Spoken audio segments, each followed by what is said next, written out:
Bear from filmfestivalcircuit.com and the director of the Oregon Documentary Film Festival.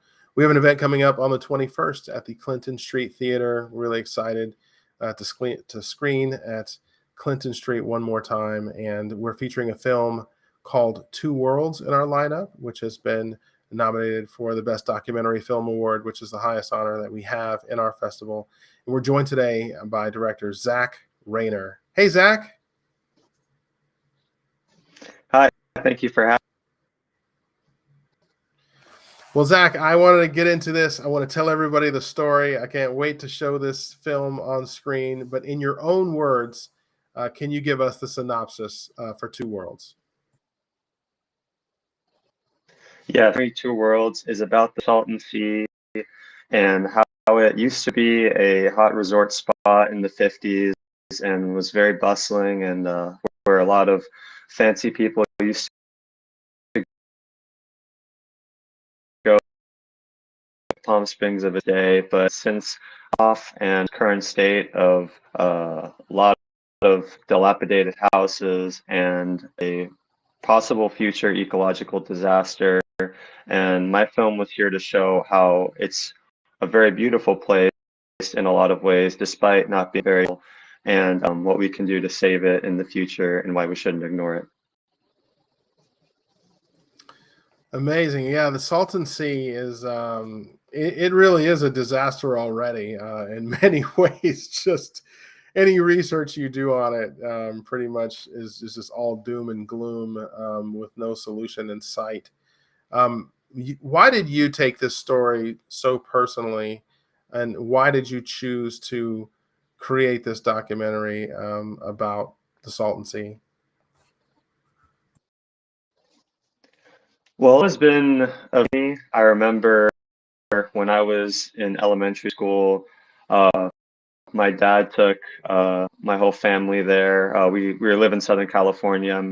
I lived in Orange County growing up, and he took us there. He was really into photography, so he wanted to show us this place he liked to photograph. And instantly, when I was there, I knew I'd never seen or been to a place anywhere like it. And it had always stuck with me how interesting and how everywhere there was something. It just felt like you were stepping into a different kind of world, different reality. And and during the pandemic, there was a lot of places it was nice to go visit because you weren't really allowed to do a lot of the things that like crowds, like concerts or anything. So it was nice to kind of visit like the Salton Sea to kind of gain a little bit of reflection and just take a minute to enjoy a landscape. And it was kind of an escape during that time. So last year when I was making this film, I really wanted to make something that captured its beauty and its importance in a time where a lot of people kind of are neglected and its potential problems that it makes in the future. So it was very personal to me when my dad first took us there, and it always been a special place to me, and also a special place to so many people. The voices you hear, people who live there or recurring visitors of the Salton Sea, who all share the same kind of love for the place that I do. And so it was really nice to interview those people and really see how it's in similar ways that it had on my life, and being able to tell their stories and how they view the beauty of the sea and its importance in the future. It was something important for me to capture, and was kind of the motive for me making this film.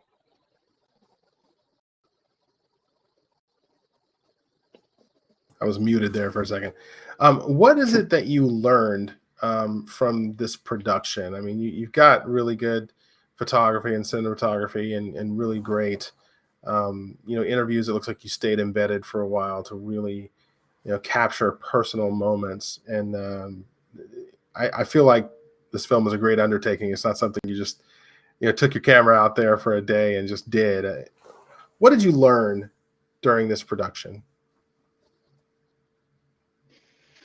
I think I mainly learned of understanding that some things will some there's a balance of preparation when making a documentary, also spontaneity and serendipity when you talk to people and you kind of get something that you're not really expecting. So just being able to kind of understand that, you know, documentaries are an ongoing storytelling process from beginning to where I've made one. It's always been a similar lesson to that, but entirely different ways and different settings that I've been thrown into when I choose to make something. So it was challenging, but also kind of fun to just not really know exactly where things were going to go. Like I went back several times to the to capture the imagery for the film, and each time a slightly more honed in view of what I wanted the final product to look like. And during that time, I was also interviewing with people, so going back there and kind of that the people I was interviewing with were talking about stories. That was also pretty cool, and also was kind of a unique way of shooting, and just kind of having I would have, you know, accompanying these words always there when I was filming. So that was a unique experience, and to try to bring to life what it currently is, people who have never been there. And that was kind of my main goal. You're there, you're present on the shores, and you really feels like it. And I really accomplished with the film. I did learn a lot about you know, trying to really get a sense of the space while I was there, and it was a great experience all around. Wow. Well, what do you have? What's going on in the future for you? What's going to be next? You put a lot of work into this. Are you doing more with this project? Are you just putting it out in festivals? Are you moving on to a new project? What's in the future?